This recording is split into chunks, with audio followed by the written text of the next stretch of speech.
Bakit bigla ka na lang nawala simula nung nalaman mong i-Phoenix marriage si mama kay papa? Ang tagal ko nag-aantay sa tagpuan. Kaya nga siguro hindi siya nakarating dahil hindi niya ako pinaglabas sa magulang niya eh. Baka kaya ganun na lamang ang pakikitungo sa akin ni mama. Dahil anak ako ng taong hindi naman niya mahal. Ngunit parang biro ang tadhana. May bala ka pa bang ituloy, sus?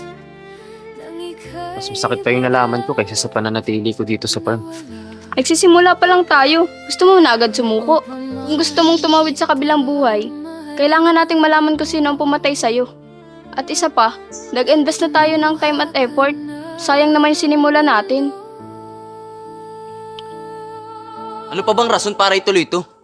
Hanggang dito na lang ba tayo?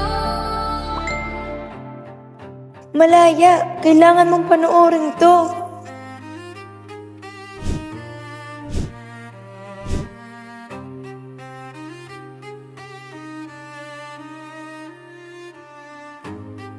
Nandito ako sa dilim ng alaala, nagmamasid kahit di mo na makita. Hawak ko pa rin yung pangakong binitiwan mo kahit wala na ako. Nandito ako.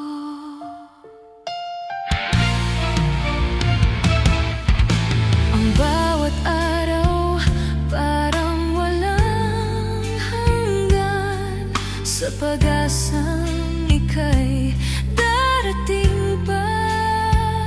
Ngunit ang tadhana kay lupit ng biro, dahil ako'y iniwan sa dulo ng mundo.